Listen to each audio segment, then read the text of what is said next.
Sepanjang 2024, sejumlah peristiwa penting terjadi dan meninggalkan catatan hitam di bidang penegakan hukum di Indonesia.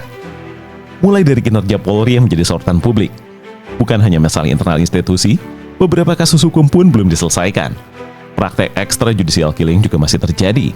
Berdasarkan data Kontras, sepanjang 2024, 47 orang tewas karena extrajudicial killing, di mana aktor utamanya adalah polisi.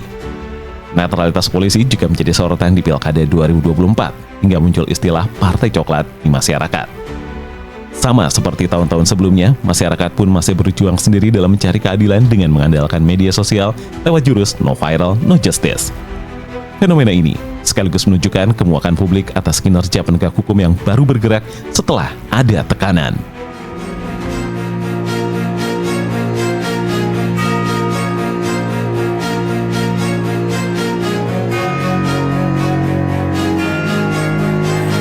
Ya, Bang Irwin, kita ketemu lagi, Bang. Ya, Mas Waspin. Bang, ini kita ngomong soal kasus-kasus hukum di 2024 ini, Bang, ya. Banyak yang ramai. Mungkin yang pertama, terbaru yang kemarin ramai itu putusan PK kasus Vina yang ditolak gitu, Bang, oleh Mahkamah Agung. Bagaimana nih, Bang, komentarnya, Bang? Ya, sangat mengecewakan. Ya, ini anti klimaks dari proses dari pengungkapan peristiwa kematian Eki dan Vina yang tidak terduga. Abang tidak menduga putusan putusan PK itu akan ditolak? Ya, saya tidak menduga Mahkamah Agung akan menolak. Ya. Apalagi penolakannya itu ya sangat banget, sangat mendasar karena hakim menyatakan baik soal kekhilafan hakim maupun novum, keduanya tidak ada. Tidak ada? Artinya tidak ada kekhilafan hakim dari putusan-putusan sebelumnya, dan tidak ada novum dari PK itu. Gitu loh. Itu putusan dari Mahkamah Agung yang menolak PK itu ya? Iya. Sekalipun salinannya belum kita terima, tetapi dua alasan utama itu saja menurut saya sudah sulit diterima. Karena faktanya berdasarkan fakta persidangan selama PK itu berlangsung, ya, sejak Agustus 2024. Ya, berapa bulan itu ya, sidang berjalan terus gitu ya. Itu surplus untuk membuktikan adanya kekhilafan hakim dan adanya novum. Gitu. Novum itu kan bukti-bukti yang baru, yang belum pernah dihadirkan pada sidang sebelumnya. Mungkin bisa dikasih contoh kira-kira, Bang, yang apa misalnya contoh kekhilafan hakim dan novum yang muncul di persidangan PK itu, Bang? Ya, yang misalnya bahwa ada berkas ya yang sebenarnya itu belum dinyatakan lengkap, belum dinyatakan P21 sudah lengkap. Tapi ternyata berkas itu yang dibawa ke pengadilan sebagai berkas dari perkara kematian Eki dan Vina, gitu. Ya. Kemudian ada belum P21 namanya berkasnya. Ya. Jadi belum lengkap. Belum nyatakan lengkap oleh kejaksaan. Berarti kan seharusnya kalau belum P21 dibalikin lagi ke kepolisian kan? Kepolisian itu dilengkapi sampai kemudian dinyatakan lengkap. Lengkap. Baru dibuat dakwaan oleh pihak kejaksaan dan itu disampaikan kepada pengadilan, disidangkan ya, dengan berkas yang lengkap itu. Berkasnya kasus Vina itu. Tapi ternyata berkas itu nggak pernah ada P21. Berarti statusnya apa kalau bukan P21? P19? P19 ya biasanya disebut. P19 ya. Belum lengkap ya. Jadi masih berkas dari pihak kepolisian kepada Kejati Jawa Barat ya untuk menjawab beberapa pertanyaan kekurangan dari proses penyidikan dilakukan. Tapi atas berkas dari pihak kepolisian itu belum dinyatakan lengkap oleh pihak kejaksaan. Tapi langsung diteruskan ke pengadilan. Nah, gitu loh. Ya. Jangan juga ada soal bahwa dalam proses itu ya, dalam proses hukum di kepolisian, ya, itu ada yang melompat jumping. Ya. Alurnya kan kalau kita proses hukum di kepolisian itu ada laporan polisi, kemudian diikuti dengan kegiatan penyelidikan. Ya. Penyelidikan itu untuk menemukan adanya tindak pidana ditemukan. Kalau ditemukannya tindak pidana, baru naik ke penyidikan. Ya. Gitu. Tapi ini jumping. Laporan polisinya belum ada, Ya. orangnya udah tertangkap. Sebentar.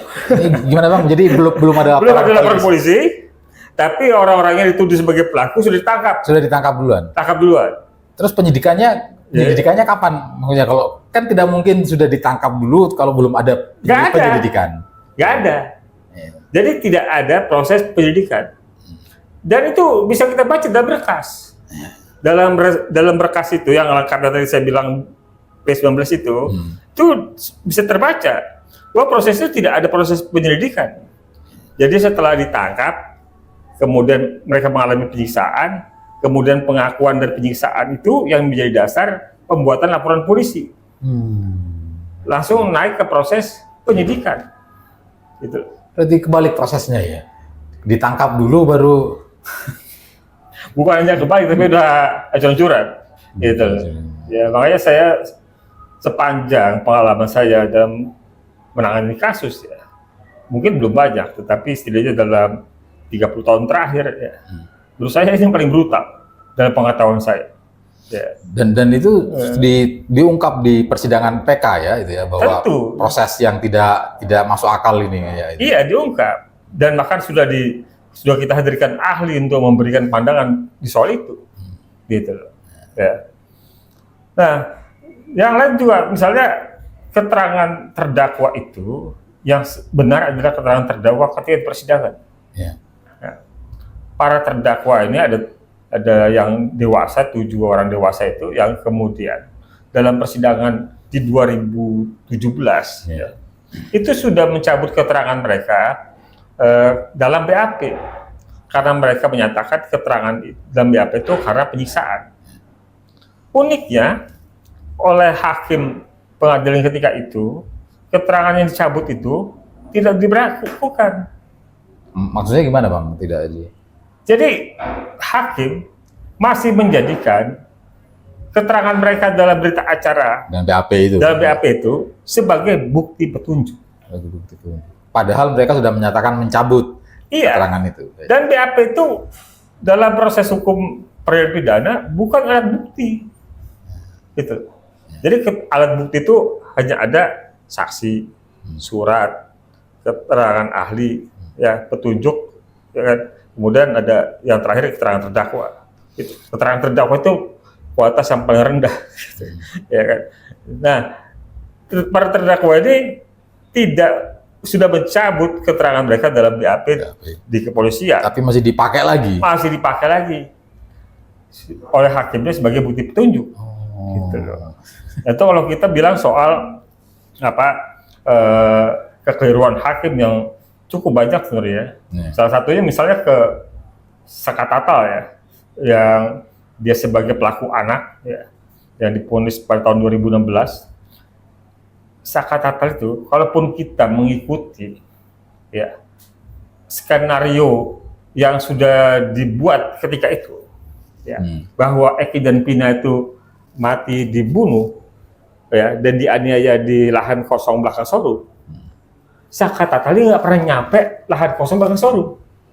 Dia tidak pernah berada di lokasi TKP itu, Bang. Iya, maksudnya kalau kita merujuk pakai skenario itu saja, dalam cerita kronologinya, Saka Tatal itu tidak pernah sampai di lahan kosong belakang showroom di tempat dilakukannya katanya penganiayaan dan pemerkosaan terhadap Pina. Tapi ponis Saka Tatal tetap sama. Seakan-akan dia itu ikut terlibat melakukan pembunuhan. Gitu. Pada ceritanya dari sejak peristiwa di jembatan si Eki dan Pina mengalami pemukulan pertama, pengadangan pertama dan kemudian dibawa ke lahan kosong, di situ terputus Saka Tatal karena Saka Tatal kemudian dijemput pulang. Itu versi dari polisi. Iya, versi tadi saya bilang pakai versi yang itu saja. Pakai versi yang itu saja. Sebenarnya Saka Tatal ini tidak bisa, tidak memenuhi syarat untuk dimasukkan sebagai terlibat pada peristiwa penganiayaan dan pembunuhan pemerkosaan tersebut karena dia terputus dari sini itu. Tapi dia tetap ikut kena vonis. Tetap vonis yang sama Walaupun karena dia anak, kemudian vonisnya waktu itu 8 tahun penjara ya. Itu kalau dia nggak anak berarti seumur hidup juga itu, Bang. Seumur hidup juga, gitu loh. Nah, bukti lain yang cukup kuat, ya, yang juga didukung oleh saksi-saksi yang baru hadir, ya, adalah bukti saintifik yang kita hadirkan soal ekstraksi data handphone. Gitu. Bagaimana Vina pada pukul 22:14 lewat 10 detik masih berkomunikasi dengan sahabatnya Mega dan Widi.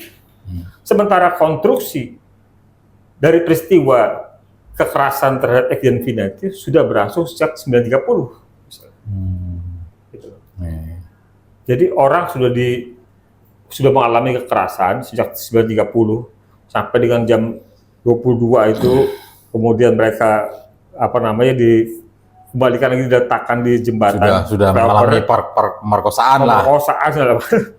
Tapi di pukul 22 lewat 14 lewat 10 detik ternyata masih berkomunikasi. Komunikasi soal apa itu dia, Bang, dengan temannya itu? Ya, dia masih berkomunikasi, masih ngajak temannya itu keluar malam. Keluar ajak jalan-jalan. Loh, kalau dia habis diperkosa nggak logis ya? Nah, ya sudah pasti. Tiba-tiba habis diperkosa ngajak temannya keluar. Sudah pasti. Jalan-jalan. Ya. Iya, itu bukti saintifik, ya, yang nggak terbantahkan, ya kan? Kita bisa saja menyatakan bahwa ingatan orang terbatas, ya. Misalnya ada saksi yang menyatakan, ini ada 2 saksi, ya, yang menyatakan bahwa satu dia melihat kecelakaan lalu lintas terjadi karena dia sedang jalan kaki di seberang jalan lokasi Eki dan Vina kecelakaan.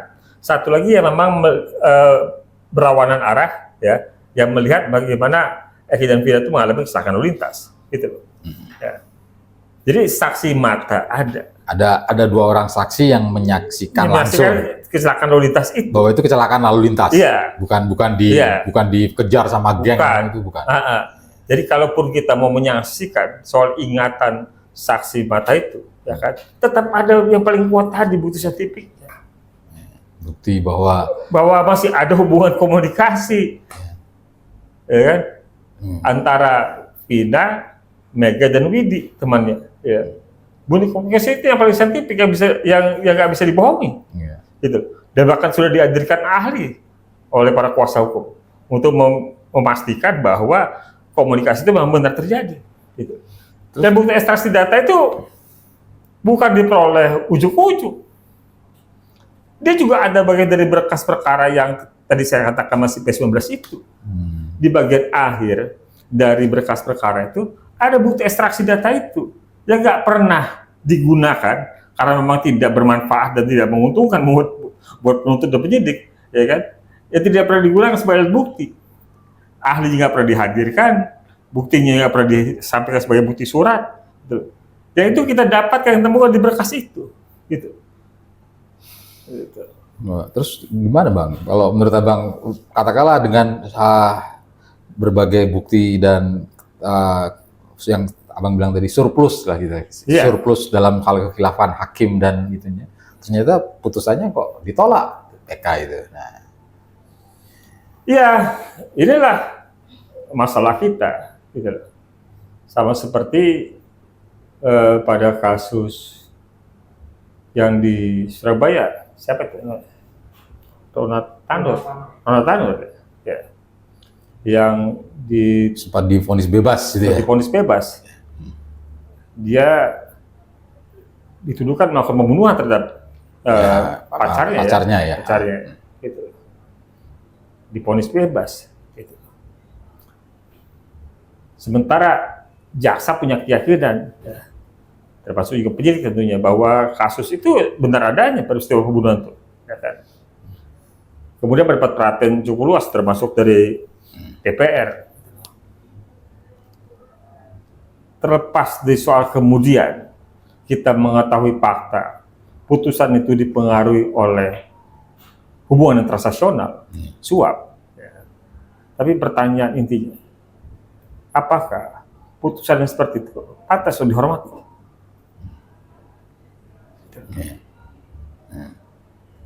Jadi sekalipun hakim punya kebebasan untuk mengambil putusan, tapi kebebasan itu bukan tanpa pengecualian. Kebebasan itu dibatasi oleh independensi, profesionalisme, integritas, gitu loh. Ya kan? Jadi kalau suatu putusan itu tidak punya dasar, tidak memenuhi syarat adanya integritas dari putusan tersebut, profesionalisme, termasuk juga kualitas putusan yang buruk, apakah putusan seperti itu harus kita hormati? Gitu. Kita ini nggak kurang-kurang menghormati hukum yang berlaku. Kenapa?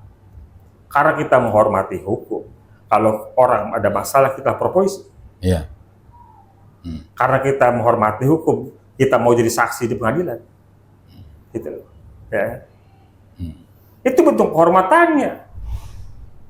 Kalau kita nggak menghormati hukum, kita main hakim sendiri. Gitu. Kita vigilante aja. Siapa yang menurut kita melakukan sesuatu hal yang menurut norma-norma kita nggak sepaham, ya kita balas sendiri. Gitu. Bang, tapi dengan putusan PK ini kan berarti 7 tersangka itu akhirnya tetap menjalani hukuman seumur hidup kan akhirnya? Iya. Itu bagaimana itu nanti? Gimana katakanlah? Ya tentu ya masih bisa dimungkinkan untuk melakukan peninjauan kembali yang kedua. Masih bisa, masih ada upaya hukum lagi Bang setelah itu? Masih bisa. Ya. Jadi peninjauan kembali itu masih bisa dilakukan. Ya. Saya tentu yang paling jadi PK kedua istilahnya. PK kedua itu yang menjadi bahan ya adalah satu mencari novum lagi kalau masih ada novum yang tersisa. Dua tentu yang menurut saya bayangkan sementara waktu sebenarnya di wilayah kekhilafan hakimnya itu yang sebenarnya lebih mudah untuk didalami ya. Karena mencari novum itu bukan hal yang mudah ya. Itu kalau mengajukan PK kedua berarti yang sudah disampaikan di PK pertama tidak boleh diajukan lagi? Iya. Kalau yang sudah diajukan bisa diajukan lagi. Karena bukti-bukti yang lama itu. Kecuali dia ada saksi baru. Ya kan? Jadi kalau dia belum bersaksi tapi dia kemudian kita ajukan PK kedua, kita jadikan saksi saksi baru, ya dia novum. Gitu loh. Ada bukti surat yang belum muncul ketika PK pertama, kita majukan ke PK kedua, ya de novo. Gitu loh. Tapi kan di PK pertama kan sudah banyak sekali proses. Sudah banyak. Sudah banyak. Itu saya bilang tadi surplus sebenarnya fakta baik di soal kekhilafan hakim maupun di soal novo. Tapi itu diabaikan kalau menurut Abang? Ya diabaikan begitu saja ya tanpa kita bingung juga karena saya pun kita belum baca salinan putusan belum kita terima ya. Karena mereka janjikan 14 hari. Tetapi dengan dua kesimpulan bahwa tidak ada khilafan hakim dan tidak ada novum itu, wah, suatu hal yang ajaib. Ajaib. Bang, ini mungkin selain kasus Vina ini kan putusan PK yang kontroversial ya kalau bisa dibilang gitu ya. Kan ada juga beberapa kasus lain lah sepanjang 2024 ini kira-kira. Kalau kita ngomong secara umum, katakanlah secara istilahnya itu kehidupan penegakan hukum kita lah sepanjang 2024 ini kira-kira bagaimana, Bang? Ya ada beberapa, kalau kita tadi kan ngomongnya di ujungnya di soal putusan pengadilan. Kalau kita runut di soal putusan pengadilan, juga ada beberapa yang no viral, no justice itu menjadi nyata. Contoh kasus Supriyani. Gitu. Oh, Ibu Guru Supriyani. Guru Supriyani ya. Kasus Supriyani itu menurut saya kalau tidak viral, belum tentu tuh nasib Supriyani diputus bebas. Ya kan? Belum tentu diponis bebas. Itu. Begitu juga di kasus yang sama, kasus kepemilikan landak di Bali. Oh, yang itu ya, Satwa Langka itu. Satwa Landak ya. Langka, gitu loh. Jadi kalau kita lihat antara kasus Supriyadi dan kasus yang Landak di Bali itu ada kesamaannya. Ya, Supriyadi itu prosesnya dari penyerahan perkara oleh penyidik kepada jaksa penuntut umum, ya, yang tadinya Supriyadi tidak ditahan, jadi ditahan, gitu loh. Di kasus yang Landak juga begitu, gitu loh. Ya, jadi ditahan ketika, kalau nggak salah ketika itu juga ketika di proses P21 ditahannya, gitu loh. Ya. Supriyadi yang kemudian lebih cepat proses lepasnya karena pengadilan kemudian mengabulkan permohonan dari kuasa hukumnya, ya, sehingga dia tidak ditahan ketika proses pemeriksaan, gitu. Tapi yang kasus Landak itu dia sepanjang proses hukum itu ditahan, gitu. Nah, berakhirnya dua putusan sama-sama bebas, gitu loh, ya kan? Tapi itu tadi, ya, kalau ini nggak viral belum tentu itu. Jadi kalau abang melihat kehidupan hukum, katakanlah ya hukum selama 2024 inilah, terutama beberapa bulan terakhir ini, bagaimana bang? Ya, bahasa paling mudah sih ancur-ancuran. Paling mudah untuk menjelaskannya ancur-ancuran. Ya, kita dengan mudah sekali atau kita tuh dibanjiri dengan berbagai kasus, ya, terutama menyangkut perilaku kepolisian, ya, yang sangat amat mengecewakan. Gitu ya. Dalam beberapa hari terakhir aja cukup banyak kita dapatkan berita-berita, ya. Di Ambon ada polisi yang banting supir, gitu loh, ya kan. Di Palangkaraya kalau nggak salah ada polisi tembak orang di dalam mobil sehingga si supirnya tuh stres, trauma segala macam. Jadi tersangka. Malah dia tersangka, gitu loh, ya kan. Ya belum lagi misalnya yang di Solok polisi tembak polisi, gitu. Di Semarang dengan gagahnya polisi nembak orang bawa motor, Gama meninggal. Ya. Dan itu sampai masih beredar itu bang foto konversinya itu yang katanya tawuran itu sampai sekarang gitu. Iya. Tapi sampai sekarang juga kita nggak tahu, ya kan? Apa konsekuensi dari berita bohong yang disampaikan oleh Kapolres, gitu loh, ya kan? Jangankan kita ngomong soal berita bohong itu dalam konteks pidana, apakah diproses nggak Kapolres yang menyatakan bahwa kematian Gama karena tawuran, gitu, ya. Di soal etik disiplinnya aja nggak nampak, gitu. DPR yang sudah menyatakan meminta supaya Kapolresnya dievaluasi, sampai sekarang masih menjabat, ya kan? Sama halnya seperti Rudiana, yaitu yang sudah menjadi berita mendunia juga sampai hari ini masih jadi Kapolsek tuh. yang lebih terbaru yang kita dengar misalnya beberapa orang yang terlibat pada peristiwa kematian Joshua, ya, anak buah Irjen Ferdy Sambo, ya kan? 5 berapa orang itu naik pangkat, gitu. Jadi batas antara air dan minyak itu nggak ada. Gimana bang maksudnya batas air dan minyak? Ya kita tahu air dan minyak itu seharusnya nggak bisa bercampur. Kalau dia bercampur apa yang namanya? Ya kan? Jadi bahan bakar nggak bisa, diminum nggak bisa. Jadi bahan bakar nggak bisa karena ada airnya. Ada airnya kita minum nggak bisa karena ada bahan bakarnya. Gitu. Kalau dalam konteks hukum bagaimana bang? Ya kan? Gitu. Ya tadi kita nih menaruh harapan pada amanat konstitusi negara berdasarkan hukum. Itu wujudnya apa? Siapa?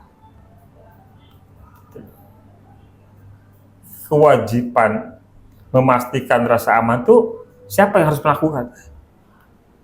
Kewajiban menghadirkan keadilan itu siapa yang harus melakukannya? Gitu. Berarti selama ini Ketika kita malah tidak aman oleh mereka yang harusnya menghadirkan rasa aman, bagaimana? Ketika kita tercampakkan rasa keadilan oleh mereka yang seharusnya menghadirkan keadilan, lalu di mana konstitusi itu? Di mana negara hukum itu? Jadi kita masih belum negara hukum kita masih belum itu bang ya, masih istilahnya apa ya? Ya masih tadi masih hancur-hancuran. Ya kita selalu berusaha membangun harapan. Ya. Tapi gampang sekali ekspektasi itu dihancurkan. Ya. Jadi kemudian kita mau berharap apa lagi? Sementara bukan Mas Baspin pemegang kekuasaan. Itu, ya kan? Iya. Mas Baspin cuma bisa nulis berita, ya kan? Itu pun kalau dibaca. Itu kalau ngaruh. Kalau nggak dibaca, walaupun dibaca tapi nggak punya pengaruh ya cuma. Gitu kan? Gitu. Kepada siapa kita harus berharap adanya perbaikan dalam penegakan hukum itu bang? Kepada lembaga negara yang mana? Kira-kira kita menaruh harapannya. Ya normatifnya tentu presiden. Normatifnya tentu DPR. Gitu. Ya. Karena mereka punya kuasa melakukan rekayasa hukum, rekayasa sosial, ya dalam arti positif ya. Gitu. Jadi maunya presiden, maunya DPR itu harus bisa tunjukkan dalam kebijakan, dalam regulasi, dalam pemilihan pimpinan lembaga, dalam melakukan evaluasi, dalam membangun standar, gitu. Ya kan? Tapi kalau ini nggak ada, kebijakannya nggak ada, ya kan, standar yang nggak ada, evaluasinya juga lemah, ya sudah. Sebenarnya kita nggak punya perhatian. Sebenarnya kita nggak punya perhatian. Jadi ya berjalan sebagaimana apa adanya aja, gitu. Jadi yang kemudian bisa jadi harapan cuma yang paling dominan yang bisa kemudian menjadi gangguan, ya, membuat noise, membuat kebisingan, netizen. Itu malah berharap penegakan hukumnya pada netizen. Bukan. Supaya jadi rame itu. Keramaian itu, kebisingan itu, ya, itu menggerakkan. Yang menggerakkan penegakan hukum. Ya. Jadi bukan soal nilainya, tapi soal kebisingannya, gitu loh, ya kan? Gitu. Jadi sepertinya netizen itu kayak nyamuk, gitu loh. Gitu. Jadi gangguan, tapi gangguannya positif, gitu. Ya kan? Gitu. Karena ributnya terus itu menyuarakan ketidakadilan itu. Tapi kita khawatirnya yang mengalami kebisingan ini udah pakai utan. Jadi nggak pengaruh. Nggak ngaruh. udah nggak ngaruh, gitu loh. Akhirnya kebal juga dia. Ya, saya secara umum, ya, saya secara umum tidak lagi percaya. Saya tidak lagi percaya pada no viral no justice itu, nggak percaya. Bisa aja dicuekin aja, bisa aja kan? Bisa aja. Bisa aja dicuekin. Ya, kita tarik yang tahun 2010 aja. Alangkah nggak ramenya kasus rekening gendut Polri. Anti klimaks tuh. Padahal waktu itu gagah banget loh. SBY udah panggil Kapolri udah panggil bang SBY.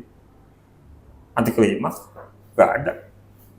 Ramai juga waktu itu di media ya. Yang kemudian pada waktu itu kan MS Lakun, aktivis ICW, dibacok kan. Gitu. Nggak terungkap. Sampai sekarang nggak terungkap siapa pelakunya ya. Ya kan? Dark number. Gitu.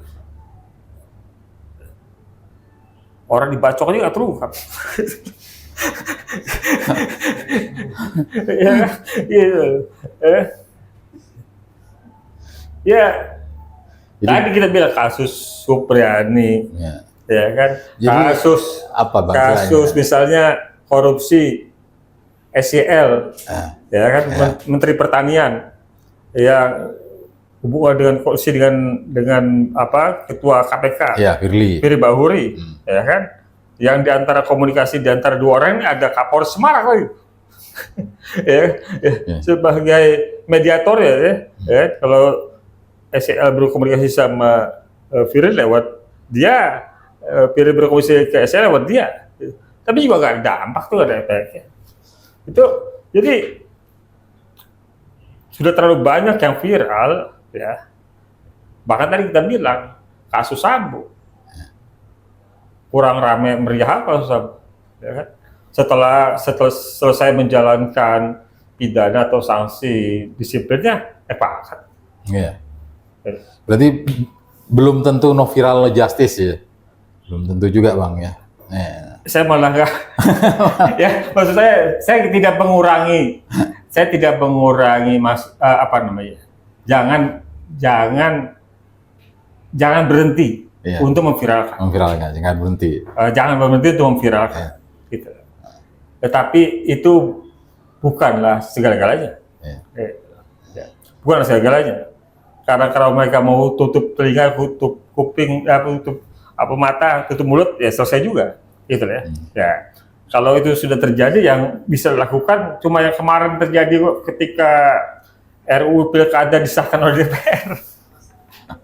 bukan lagi kebisingan di ruang sosial media, tapi aksi. Gitu. Baru akhirnya bisa bisa ada perubahan. Bisa ada perubahan. Gitu. Ya. Ya itu muluk. Dalam arti kata, pilihan aksi itu kan semakin rendah. Ya. Turun lapangan itu semakin rendah. Orang kan pilihannya lebih sederhana sekarang. Ya. Menggunakan jari aja. Gitu. Bang, kalau mau di skor kira-kira bisa nggak di skor kira-kira misalkan penegakan hukum di Indonesia ini 2024 inilah, dari skor 1 sampai 10 kira-kira kita berada di posisi berapa? Ya, kalau saya di posisi moderat aja. Kalau di posisi moderat aja 5. 1 sampai 10 kan? Iya, 1 sampai 5, udah merah. udah merah. Udah nggak ada kelas tuh. Udah nggak naik kelas. Udah nggak ada kelas. Gitu. Ya kan? Gitu. Jadi nggak perlu saya bilang 3 nilainya. Cukup 5 aja udah nggak ada kelas. Kan? Ya. Oke, terima kasih Bang.